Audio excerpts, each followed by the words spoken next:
سلام خدمت همه عزیزان. برنامه امروز رو شروع می‌کنیم با خواندن توییت های روز. ببینیم در دنیای شبکه ایکس چه خبر بوده. خب از اولین توییت های بروز شروع کنیم که ببینیم چه خبر بوده. خب ایشون آیه محمد علی جابری توییت زدند از آیه رضایی: شما هم دیشب احساس کردید کشور بعد از چند ماه تازه دبیر شورای عالی امنیت ملی دارد. خب ایشون این توییت رو زدند. حاج مهرداد توییت زده: اولین چیزی که بعد دیدن این عکس به ذهنت میرسه چیه؟ خب من جز گرانی و بدبختی و فقر و فلاکت در کشور و ملت و مردم چیزی نمیبینم. حقیقت رو باید بگیم، چون ما هم از همون دسته مردمی هستیم که الان واقعا مردم دارن سختی میبینن، مخصوصا معیشت مردم، اقلام، اینها واقعا اوضاع بسیار سختی است. من دعا میکنم که ایشون هم بتونن یه راه حلی برای مشکلات کشور پیدا کنن. آقای مسلم گفته که وقتی حتی اسرائیل اینترنشنال برات کف میزنه. خب ببینید این حالا به ایشون نظری دادن، اما خب من یک بار در برنامه قبلی همین توضیح رو دادم خدمت بعضی از عزیزان دلم که به مسئولین کشور نباید توهین کرده، حتی اگر نظری خلاف نظر اون مسئول شما دارید و یا اصلا خودمونی هم بگم حال نمی‌کنید با اون مسئول با حرف زدنش. اما توهین دیگه واقعا خوب نیست، چون هر کسی نظرش رو باید بگه. اگر صدای ما به جایی برسه، نظر و انتقادمون و گله هایی که داریم هم باید به گوششون برسد. آقای محمد باقر قالی گفت اگر مردم گرسنه باشن با قدرت نظامی هم دوام نمیآوریم. خب من خودم هم با حرف ایشون مخالفم، هر چند که ما هیچ وقت، ببینید قبل از این هر چندش رو بگم که بعد اون هر چند رو بگم، هیچ وقت در شرایط جنگی نباید صحبت از ضعف خودمون بکنیم. خب حالا نمیدونم چه داستانی است در مسئولین الان ما که همشون دارن صحبت پالس ضعف ارسال میکنن برای دشمن و این اصلا خوب نیست و اگر ما مشکلی داریم داخل ایران باید داخلی خودمون سعی کنیم، تلاش کنیم، کوشش کنیم داشته باشیم تا بتونیم مشکلات رو حل کنیم. این از این موضوع. و اون هر چند من به شخص خودم رو عرض میکنم، باقی هر کسی مسئول خودشه به نظر خودش. من خودم رو میگم به عنوان یک شهروند ایرانی، من حاضرم گرسنه بمانم، اما قدرت نظامی کشورم هر روز، هر ساعت، هر ثانیه بره بالاتر، قوی‌تر باشد که هیچ دشمنی دیگر جرأت چپ نگاه کردن به این خاک و این کشور و خلیج فارس رو هیچ وقت نداشته باشه. این از این موضوع که صحبتش رو کردیم. و اما ایشون گفتن صحبت‌های مهم آقای محسن رضایی درباره لزوم حرکت ایران به سمت بمب اتم، پنا کم کم داریم زمینه چینی می‌کنیم برای خروج از NPT و رونمایی از بمب اتم ایرانی. اینجوری فکر نمی‌کنم، حالا زیادم این بگیم جوگیر نشن. حالا دوستانمون این صحبتایی است که همیشه انجام می‌شده. ما قبلا هم گفتیم از NPT اگر اینجوری بشه فلان بشه خارج میشیم، اینا نشدیم. الان هم من بعید می‌دونم که رئیس شام و حالا اون گروه شام اینها بخوان همچین رأی بدن به خروج از NPT و بعد مجلس بخواد کاری بکنه و از این حرفا. بعید می‌دونم. ما صحبت‌های حاج محسن رضایی رو ما گوش می‌کنیم، سردار سرلشکر آقای محسن رضایی. در جاذبه و اشتیاق مردم جهان به بمب اتم رو بیشتر کرد. یعنی آمریکا گفت من برای جلوگیری از بمب اتم اومدم.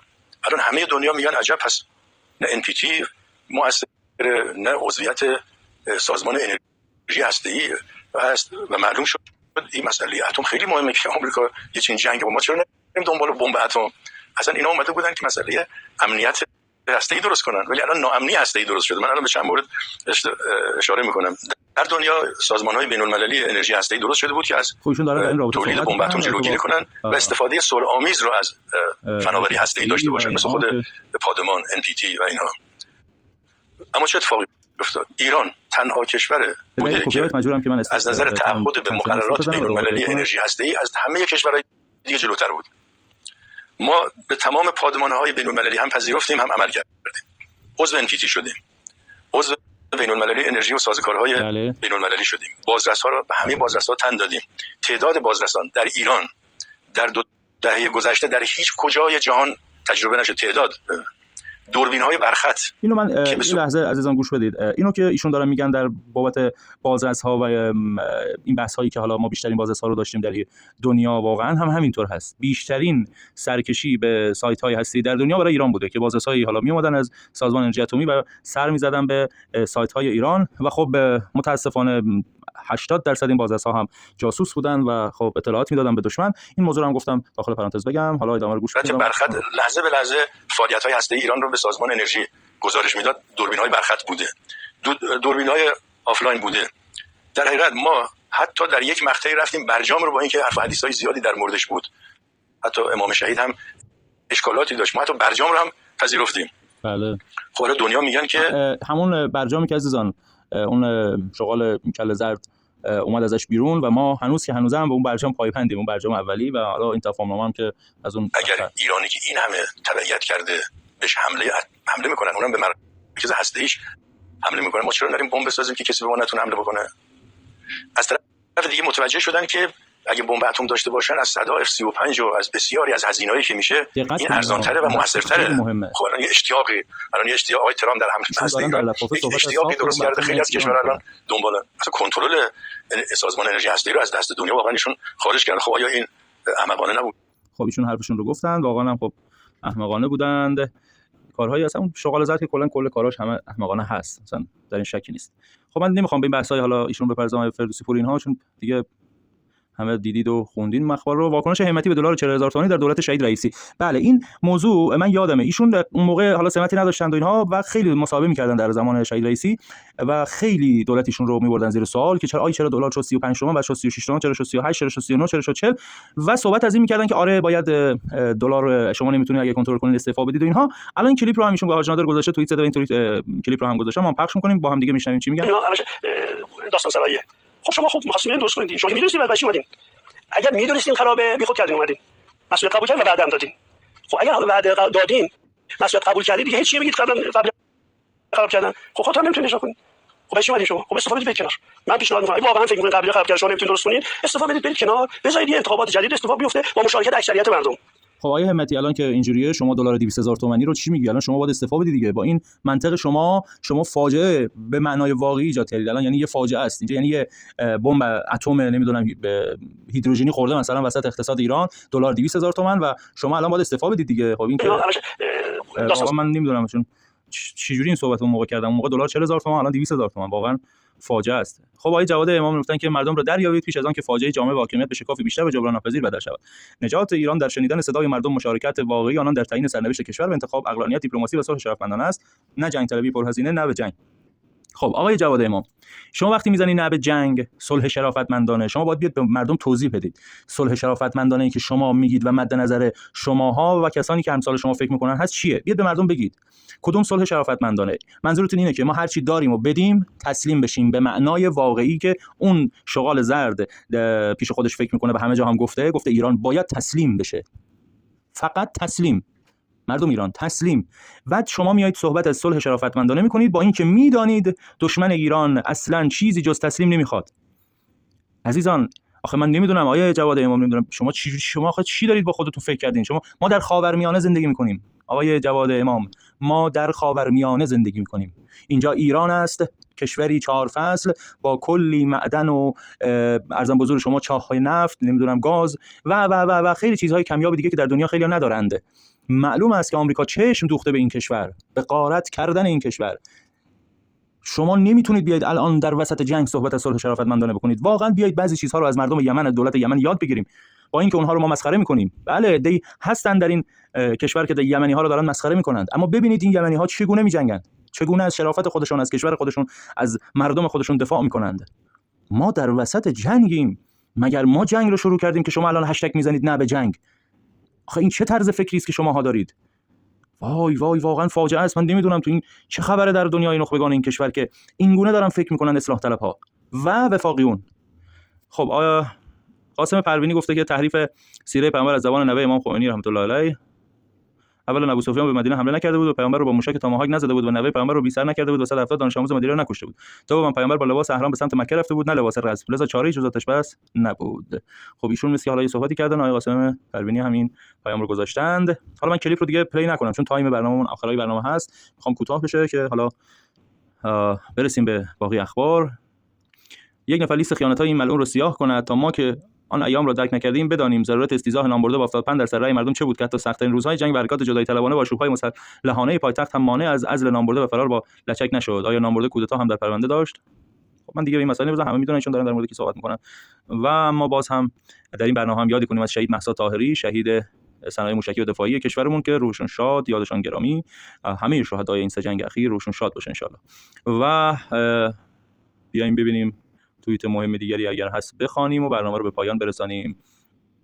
خب این 700 پرونده تعهدات ارضی در صدای جرایم اقتصادی و خب بازم آقای فردوسی پور اینا سایتشون مثل که سایت عادل فردوسی پور رفت فیلتر شده و حالا با این دلیلی که حالا یادتون باشه پزشکان گفته بود که نمیدونم چرا بدون اطلاع دولت این کارا رو کردید، اینا مثل که دولت کارش اوکی کرده، کاش دولت برای همه این کار رو بکنه، حالا اینجوری نباشه فقط ایشون. خب باز هم اینجا تاکتیک ناشناخته رو دیدید، با 2 تا جمله سربازان آمریکا اسرائیلی داخلی مشخص شدند. دکتر فقط محسن رضایی نسخه مذاکره نداد که هیچ 100 جورم دشمن رو تهدید کرد. بله من موافقم با بعضی از تهدیدهاشون. پارسال تقریبا همین موقعا پزشکیان گفت اگر تا آذر باران نیاید باید تهران رو تخلیه کنیم. باران هم که خب دست ما نیست، دست آخر هم باران جدی در کل پاییز تهران نیامد، تهران هم تخلیه نشد، فقط چند ماه به غم و تشویش میلیون ها نفر بدون هیچ دستاورد خاصی اضافه کرد. با ایشون موافقم، حرفشون درست بوده. خب ایشون هم که همه میشناسید، آقای حسام الدین آشنا هستن، هر وقت به نفعشون باشه یه صحبت میکنن، باز تو برنامه جایی هم اگر به نفعشون نباشه خلاف اون حرف رو میگن. همینطور که در رابطه با آقای سردار سرلشکر حاج محسن رضایی صحبت کردن، دبیر شورای عالی امنیت ملی. آقای محمد حسین چاوشی گفتند بی‌شرفی اصلاحات رو ببینید، فرمایشات قاطع دبیر شام رو سبک و مسخره میکنن، بالعکس فرمایشات سخیف بعضی مسئولین رو بزرگ میکنن. کی بشه از شر این غرب زده های حالا بماند نجات پیدا کنیم؟ خب ببینیم چی گفتن تجربه نشان داده که دکتر فرمایشاتشون همیشه در مرحله کلام متوقفه. خب واقعا نمیدونم در مغز اصلاح طلبها و وفاقیون چیست. من خودم نظرم بر این است که ما جنگ رو شروع نکردیم و ما نباید صحبت از این پایان جنگ کنیم. عملا شما وقتی میایید رئیس جمهور مملکت میاد صحبت از پایان جنگ میکند، هر چند از روی دلسوزی و حالا هر چیز دیگری این پالس ضعف ارسال میکند برای دشمن این کشور. اینو باید یادمون باشه. خب آیه پزشکیان رفتن سر مزار وزیر اسبق شهید نصیرزاده وزیر دفاع روحشون شاد، آقای خرازی و وزیر امور خارجه اسبقمون که ایشون هم اونجا دفن شده. خب بریم. حجاب زن سعودی حدود 130 سال پیش، بله موقع بسیار جالبه، با این عکس هم بدون شرح من دیگه نباید صحبت کنم. برای سلامتی خلبان‌های قهرمان کشورمون هم دعا می‌کنیم که ان شاءالله هر چه زودتر آی پزشکیان همونطور که پیگیر سایت آی فردوسی پور بودند و در رسانه‌ها همه جا گفتند، پیگیر آزادی این سه خلبان قهرمان کشورمون هم باشند که ان شاءالله همینطور هم هست و خواهد بود. این بسیار مهمه برای مردم ما که این قهرمانان عزیزمون به کشور هر چه زودتر بازگردند. و خب توییت‌های حالا عکاس و اینهاست و بعد هم یه چیز صحبتی هم حالا کانادایی‌ها کردن، برای من جالب بود. من حالا این برای حسن ختام حرفمون و کلاممون برنامه‌مون باشه بگم، خیلی جالبه. کانادا نخست وزیرش میاد و میگه از اون شغال زرد خیلی به حساب بهش میتوپه و اینها و خودمونی بگم حرف بارش میکنه و بعد میگه خب این اصلا قابل اعتماد نیست، نمیشه بهش اعتماد کرد، نمیشه با توافق کرد و هر توافقی رو میزنه زیرش و از این حرفا. جالبه برای من چه جور میشه که ما تو کشورمون هنوز افرادی هستند که به اون آدم اعتماد دارن، به امضای اون آدم، به حرف اون آدم. و اینجا نخست وزیر کانادا که از همون دسته هاست، از همون آدم هاست، یعنی در کنار اون آدم بوده، با اون آدم رفت آمد داشته، با اون آدم در سیاست بوده، در اقتصاد بوده، چون کانادا با آمریکا کار میکنه و میدونه که داره چی میگه و ما نمیدونیم حالا در کشور ما چی میگذره که مسئولین ما بعضی اینگونه فکر میکنن. آقای دانشمند ناراضی هم که توییت زده گفته میشه پس از توافق‌های اولیه و تنها چند ساعت قبل از نهایی توافق آمریکا ترامپ برخی مفاد توافق با کانادا را تغییر داده و مواردی را به آن اضافه کرده. مدل مذاکره ترامپ که قبلا هم افراد با آن شرکت دادن بسیار شبیه معاملات ملکی هست. بله این رو هم ایشون گفتن و خب من حالا متنش رو پیدا میکنم، متنی که در رابطه با صحبت نخست وزیر کانادا است. خب دیگه توییت مهمی حالا آنچنان نیست تا قدیمی است و یه سری هم به این ور میزنیم ببینیم چه خبره.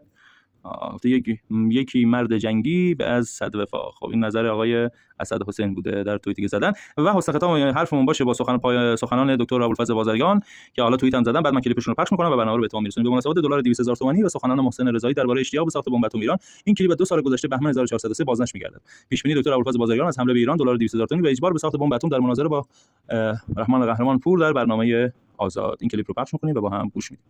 سال دیگه این موقع بنده با جناب آقای دکتر میشیم دوباره مناظره می‌کنیم. دلار شده 200,000 تومان، حمله به تأسیسات هسته‌ای ما شده. دوباره همین صحبت‌ها هست که نه خودت توافق کنید، توافق جامعه نمیشه. اون وقتی میتونه حد اکثر فشار رو روز به روز به تو بیشتر کنه، صبر میکنه و روز به روز به تو حد اکثر فشار رو بیشتر میکنه تا حد اکثر منافع از تو بگیره.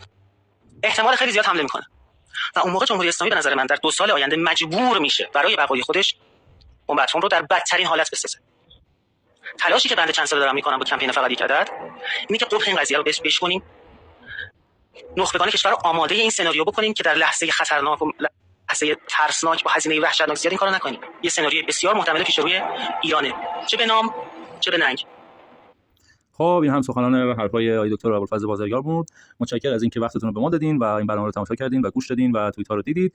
با امید آرزوی موفقیت و سلامتی دارم برای شما، با امید پیروزی در این جنگ اقتصادی که بر کشورمون نامردان ناجوانمردان این جنگ رو شروع کردن و حالا هم به جنگ اقتصادی کشیده. انشالله این جنگ با پیروزی کشور ما تموم بشه و در جنگ اقتصادی هم پیروز باشیم. شبتون بخیر، خدا نگهدار.